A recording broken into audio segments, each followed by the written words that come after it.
सेवाओं की यात्रा है, जो विशेष प्रोजेक्ट बने हुए हैं। और जून मास भी एक ऐसी लंबी हिस्ट्री का जर्नी है जो हर इंसान को आज भी दुनिया के अंदर बड़े बड़े महामंडलेश्वर, आचार्य, पंडित, विद्यापति, वाचस्पति जिस माँ सरस्वती की आराधना करते हैं और उससे वरदान मांगते हैं, सतबुद्धि की इच्छा रखते हैं, संकल्प करते हैं कि हे माँ सरस्वती, हमें ऐसी सफलता देना जो विश्व में आपका भी नाम रोशन हो और हमारा भी नाम रोशन हो। इसलिए इसी मास में स्कूल कॉलेजेस में एडमिशन का काम भी चलता है और छात्राएं बड़े उमंग उत्साह से उसमें सम्मिलित होते हैं, एडमिशन लेते हैं, थोड़ी थोड़ी मेहनत करना भी शुरू करते हैं। तो जिस माँ सरस्वती से सारी दुनिया वरदान मांगती है, वो माँ सरस्वती पालनहार जगदम्बा के पावन स्थली पर आप सभी पहुँचे हैं। चाहे एक दिन का, वन डे का भी शिविर है, लेकिन एक दिन में क्या नहीं हो सकता है। रातों रात सब कुछ नज़ारे बदल सकते हैं। तो बदलते हुए नज़ारों के साथ, दृश्य के साथ, आवाज़ के साथ हमें भी समन्वय रखना पड़ता है, चलना पड़ता है। तो आज दिन भर आपने ज्ञान तो सुना, ज्ञान के साथ साथ आप सबकी अंतरात्मा खुशी का भी अनुभव करती होंगी। खुशी का भी अनुभव किया ना, या सिर्फ ज्ञान सुना? ज्ञान तो एक पुणे शहर के अंदर ही, बात मत पूछो। इंसान की सारी जिंदगी गुजर जाएगी तो भी इतना सुन नहीं सकेंगे। तो ज्ञान के साथ साथ आपको खुशी भी यहाँ मिली है ना, खुशी का खजाना। इसलिए दो लाइन में क्या कहते हैं? मुझे खुशी नहीं है, मुझे खुशी नहीं है जो मैं अमीर हूँ, परंतु मुझे गम भी नहीं है जो मैं गरीब हूँ। मुझे गम भी नहीं है जो मैं गरीब हूँ, लेकिन हर खुशी से बढ़कर, हर खुशी से बढ़कर वो खुशी है जो आज मैं उस खुदा के करीब हूँ, खुदा के करीब हूँ, आप सबके बीच में हूँ, जगदम्बा माँ के भवन में हूँ। तो आपने खुशी भी प्राप्त की होगी। तो जैसे भी हम ज्ञान सुनते हैं तो ज्ञान को प्रकाश कहते हैं। ज्ञान का सिंबल दीपक के रूप में, ज्योति के रूप में दिखाते हैं। ज्ञान को लाइट भी कहते, माइट भी कहते। ज्ञान को तीसरा नेत्र भी कहते, डिवाइन चक्षु भी कहते। और इतना ऊंचा ज्ञान आज आप सब ने कानों से सुना तो कान भी तृप्त हो गए, ब्रह्मा भोजन भी मिला तो तृप्ति का ढकार अंदर से आ रहा है ना। हाँ, आपके चेहरे बताते हैं। ये विशेष वरदान आप यहाँ से लेके जा रहे हैं। बात कुछ भी हो, बातें तो अनेक है, ढेर है, उसकी कोई कमी नहीं है, लेकिन सबके बीच में रहते हुए भी, सबके संबंध संपर्क में, सब कार्य कारोबार करते हुए, सब जिम्मेवारियां निभाते हुए, जो भी हमारे सामने हैं उन सब बातों को फेस करने के लिए, उन सब बातों को झेलने के लिए, उन सब बातों का सामना करने के लिए, उन सब बातों को पार करने के लिए हमें विशेष राजाओं का राजा बनाने वाला राजयोग का ज्ञान मिला। राज विद्या का अभ्यास आज माँ सरस्वती ने हम सब से करवाया। तो भगवद गीता के अंदर भगवान अर्जुन को कहते हैं, हे अर्जुन, अगर आप इस राजयोग का अभ्यास करेंगे तो इसी राजयोग के द्वारा आप राजाओं का राजा बनेंगे। राजाओं का राजा माना राजे महाराजे मालूम है, परंतु राजाओं का राजा माना कौन? आप, हम, बाहर के, अंदर के, कौन? राजाओं का राजा माना, जैसे देखो हमारा भारत देवभूमि कहलाता है और इसी भारत देवभूमि के अंदर अनेकानेक प्रकार के मंदिर है। बहुत सी देवी देवताओं के मंदिर है। मंदिरों में हम जाते हैं तो मंदिर में जाने के बाद राजा को, चाहे एक लेबर को, कुली को ये भान नहीं रहता है कि मैं कुली हूँ, लेबर हूँ, मेरी साधारण स्थिति है, परिस्थिति है। और राजा को भी ये भान नहीं रहता है कि मैं बहुत बड़ा राजा हूँ। लेकिन एक बार मंदिर में प्रवेश किया और मूर्ति के सामने उपस्थित हुए तो मूर्ति के सामने राजा क्या करता है? झुक जाता है। ऐसे राजा बाहर आएगा तो प्रजा उनके सामने झुकती है, प्रजा उनको नमस्कार करती है, वंदन करती है। लेकिन वही राजा मंदिर में जाता है तो छोटी भी सही देवी की, देवता की मूर्ति क्यों न हो, राजा वहाँ झुकता है, मिनिस्टर वहाँ झुकता है, सारे धनवान, सारे कुबेर वहाँ झुकते हैं। तो राजाओं का राजा कौन हो गया? कौन हो गया? देवी देवता हो गए ना। राजाओं का राजा वो देवता पद है। तो ब्रह्मा कुमारी विद्यालय के अंदर मानव जीवन का सर्वश्रेष्ठ लक्ष्य बताया जाता है और वो सर्वश्रेष्ठ सर्वोच्च लक्ष्य है नर से नारायण और नारी से श्री लक्ष्मी बनना। तो पहले हम सोचते थे ये कितनी कठिन बात है, ये कितनी ऊंची बात है, हम कितने साधारण हैं, हमारे अंदर तो बहुत कुछ कमी पेशियां हैं, हम तो देवता बन नहीं सकते, हम कैसे देवता बनेंगे? तो पहले इस प्रकार का विचार हमारी बुद्धि में अच्छी तरह से फिट हो गया था।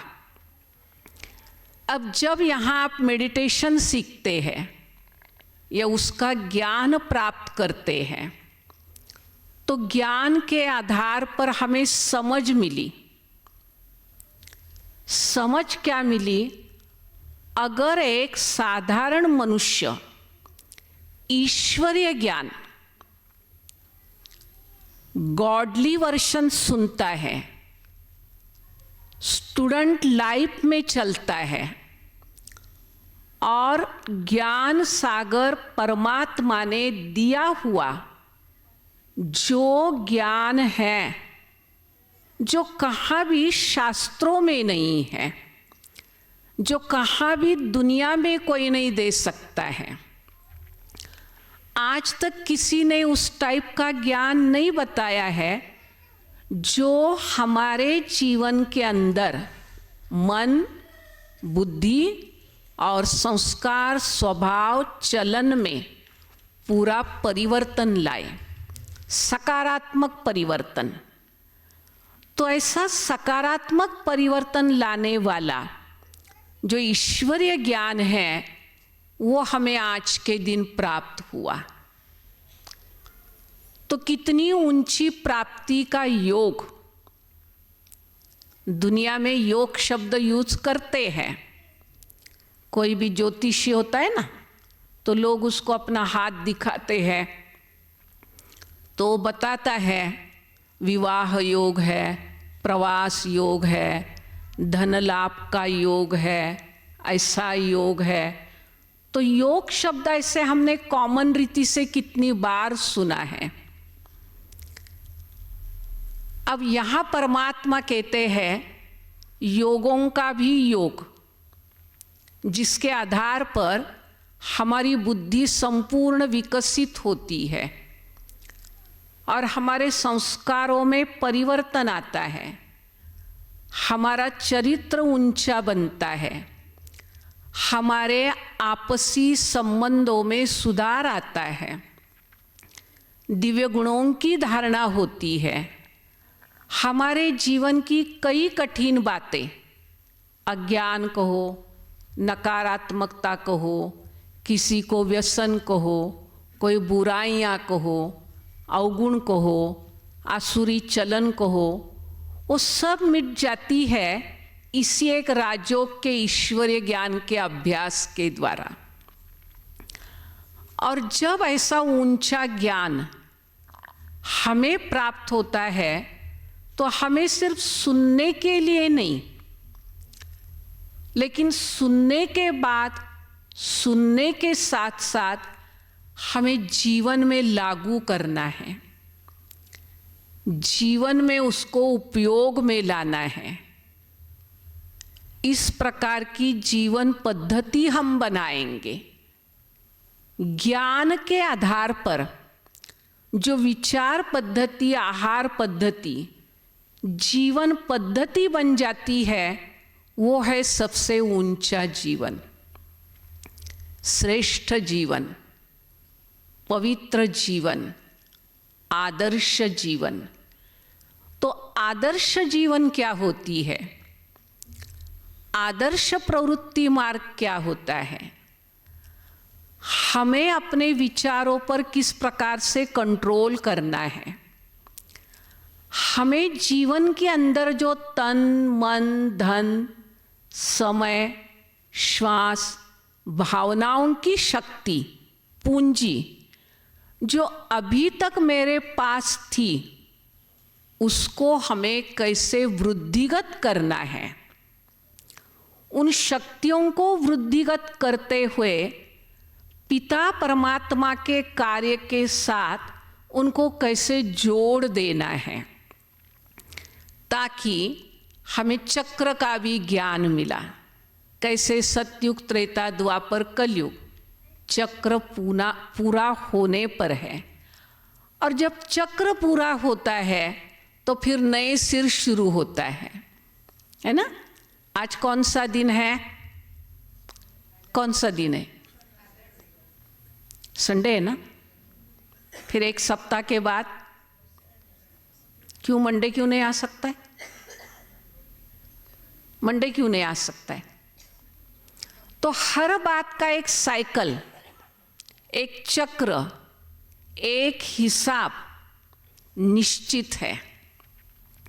इसी प्रकार से ये जो सृष्टि का चक्र है वो अनादिकाल से चलता आ रहा है, और अनादिकाल से चलते चलते वो अभी अंत घड़ी पर, अंतिम पड़ाव पर आ पहुंचा है।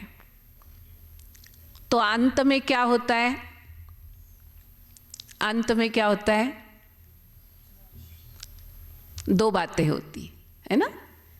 जैसे हर इंसान में बाल्य, तारुण्य या किशोर अवस्था, फिर बुजुर्ग, एडल्ट, फिर वृद्धावस्था, फिर अंत होता है ना। तो अंत में क्या होता है, अंत में वही बात रिपीट होती है जो बचपन में थी। जो बूढ़े लोग होते हैं ना, उनके अंदर शक्तियां होती है, कर्म इंद्रिय अपने अपने स्थान पर है, कर्म इंद्रियों ने जगह नहीं छोड़ा है।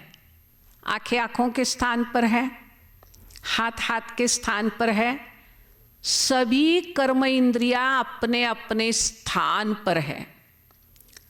लेकिन कर्म इंद्रियां होने के बावजूद भी पहले स्पीडली चलते थे, स्पीडली बात करते थे, स्पष्ट बात करते थे, काम भी बहुत करते थे, आपके पास आना जाना भी करते थे, आपके हर शौक पसंदियाँ पूरी करते थे, आपके साथ कर्तव्य के लिए खड़े होके रहते थे। अब होता है? इच्छा होते भी नहीं होता है ना। तो आज भी हमको क्या लगता है, क्यों इतना दुनिया में मारा मारी, झगड़े, तू मैं, क्या क्या बातें हो रही है। तो मन में प्रश्न आता है, क्यों ऐसा हो रहा है, ये कौन कर रहा है, इसके रिजल्ट क्या है, ये कब तक चलता रहेगा। आता है क्या नहीं मन में प्रश्न? आता है ना दुनिया की हालत देख के। फिर कहेंगे हम जब छोटे थे हमारे ज़माने में इतनी बातें नहीं थी, है ना। तो समय समय की बात है ना, समय समय की बात है। आपके ग्रैंडफादर मदर, फिर आपके पेरेंट्स, आप और आपके बच्चे बच्चियाँ, वो जनरेशन, कितना अंतर है, बहुत अंतर है। तो इस अंतर के साथ साथ हमें भी मैच होना पड़ता है ना।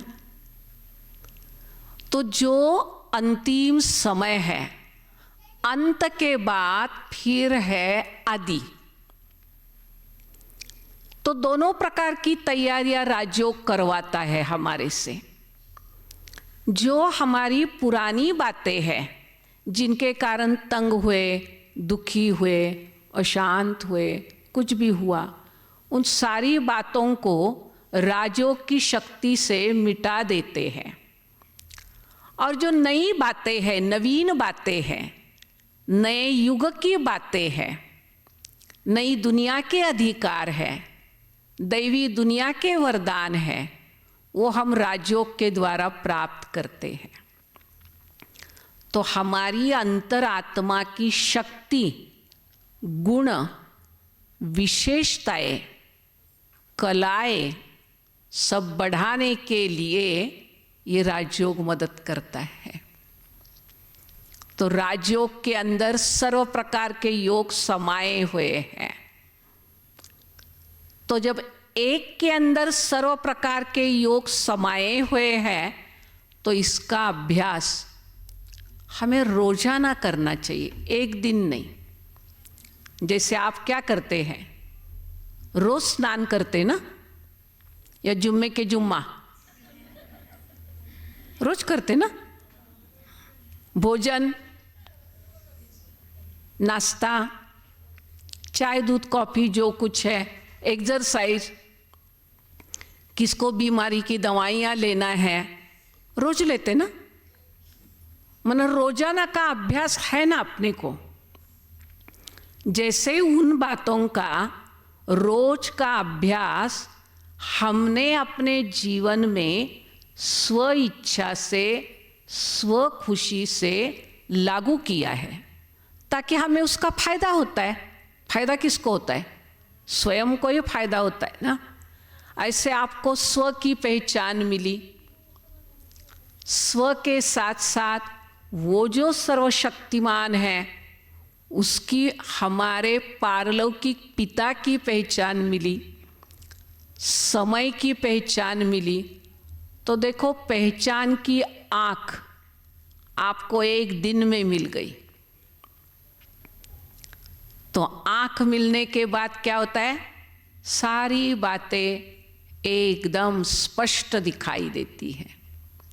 राइट क्या है, रॉन्ग क्या है, सत्य क्या है, असत्य क्या है, विनाशी, अविनाशी, अलपकाल, सदाकाल, सब बातें स्पष्ट दिखाई देती। तो बुद्धि से निर्णय लेना भी क्या होता है, ठीक होता है। इसलिए विद्या की देवी माँ सरस्वती की पूजा करते, लेकिन साथ साथ कोई भी बात का राइट डिसीजन लेना है, वो निर्णयात्मक बुद्धि प्राप्त करने के लिए साथ में गणेश जी की पूजा करते हैं। तो अगर दोनों की पूजा करके अपना स्टडी को हो, अभ्यास को हो, स्टूडेंट लाइफ की जर्नी शुरुआत होती है, तो उनके जीवन में तो क्या होगा, बहुत खुशी के कमल पुष्प खिलते जाएंगे और उसको रोज नए नए ज्ञान की पॉइंट मिलती जाएगी। तो आज के लेसन पूरे नहीं हुए हैं, आज तो श्री गणेशा ये प्रारंभ हो चुका है। अब इसके बाद और भी पढ़ाई है, तो और पढ़ाई होने के कारण आपको थोड़ा सा टाइम निकालने का है, ज़्यादा नहीं। निकालेंगे सब, चाहे सुबह को चाहे शाम को, दिन भर अपना काम धंधा जिम्मेवारियां सब कुछ करना है, करने की मना नहीं है, लेकिन वो करने के साथ साथ आत्मचिंतन, ईश्वर चिंतन, मेडिटेशन करने के लिए भी आपको थोड़ा सा टाइम जरूर देने का है। और जितना समय आप इसमें दे सकेंगे, देते रहेंगे, तो उससे कई गुना रिटर्न आपको मिलती रहेगी। आप अपने जीवन में ऐसा अनुभव करेंगे, अरे ये तो मैं चाहता था, यही तो मैं चाहती थी। तो जो आपकी चाहना थी, संकल्प था, वो पूरा करने का दिन, उसका शुभारंभ वो आज हो चुका है। जर्नी थोड़ी आगे है, तो धीरे धीरे हम आगे भी बढ़ते रहेंगे और आप सब भी इसी प्रकार से इस ज्ञान का चिंतन भी करेंगे, अभ्यास भी करेंगे और नए नए जो अलौकिक अनुभव है वो अनुभव भी आप प्राप्त करते रहेंगे। तो आपको एक बहुत बड़ा अंतरात्मा को आनंद भी मिलेगा, खुशी भी मिलेगी, साथ में आपकी जीवनी क्षमता, जिसको स्टैमिना कहो, कैपेसिटी कहो, कुछ भी कहो, वो क्षमताएं भी बढ़ती रहेगी और आप अनुभव करेंगे सबके बीच में रहते, सब जिम्मेवारियां संभालते हुए हम तो जैसे हल्के फुल्के हैं, लाइट है, निश्चिंत है। शांति।